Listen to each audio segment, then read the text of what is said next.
الحمدللہ رب العالمین والصلاة والسلام علی سید المرسلین۔ بڑے ہی پیارے سوال اور اس کے جواب کے ساتھ ہم حاضر ہیں۔ سوال یہ ہے کہ سجدہ تلاوت جو ہے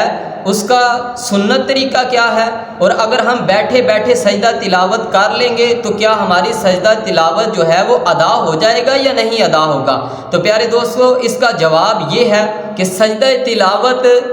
کا سنت طریقہ یہ ہے کہ بندہ قیام میں کھڑا ہو، پھر تکبیر کہتے ہوئے یعنی فقط اللہ اکبر کہتے ہوئے بندہ سجدے میں جائے گا، پھر کم از کم 3 مرتبہ سبحان ربی الاعلیٰ کی تسبیح کو ادا کرے گا، پھر اللہ اکبر کہتے ہوئے کھڑا ہو جائے گا۔ تو یہ سنت طریقہ ہے۔ اگر کسی نے بیٹھے بیٹھے بھی سجدہ تلاوت ادا کر لیا، یعنی کہ بیٹھا تھا اللہ اکبر کہہ کے تو سجدے میں چلا گیا، تسبیحات ادا کی، پھر اللہ اکبر کہہ کے تو بیٹھ گیا، تو یہ بھی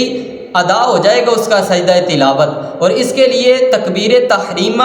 اور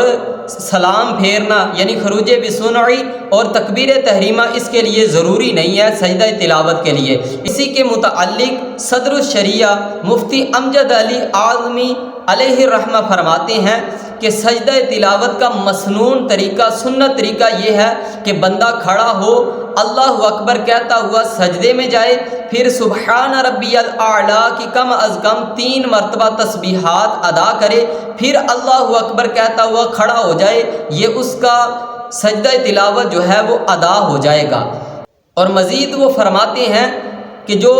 سجدہ تلاوت کے شروع کے اندر قیام ہے اور سجدے کے بعد بندہ کھڑا ہو جائے گا، یعنی شروع کے اندر قیام اور آخر کے اندر یہ جو 2 قیام ہے یہ مستحب عمل ہے۔ یہ بہار شریعت کے حصہ 4 اور صفحہ نمبر 731 کے اوپر موجود ہے۔ تو پیارے دوستو، آسان الفاظ کے اندر کے سجدہ تلاوت جو ہے اگر بندہ بیٹھ کر بھی ادا کرے گا تو اس کا سجدہ تلاوت ادا ہو جائے گا۔ اور اس کا سنت طریقہ یہ ہے کہ بندہ کھڑا ہو، تکبیر تحریمہ نہیں، اللہ اکبر کہتا ہوا، تکبیر کہتا ہوا سجدے میں چلا جائے گا، پھر 3 مرتبہ سبحان ربی الاعلیٰ کی تسبیحات ادا کرے گا، پھر اللہ اکبر کہتا ہوا کھڑا ہو جائے گا، تو سنت طریقے کے مطابق اس کا سجدہ تلاوت ادا ہو جائے گا۔ تو میرے دوستو، میرے اس چینل کو ضرور سبسکرائب کر دیں تاکہ ہم آنے والے جو مزید فقہی مسائل ہیں ان کو سماعت کر سکیں گے انشاءاللہ تعالی۔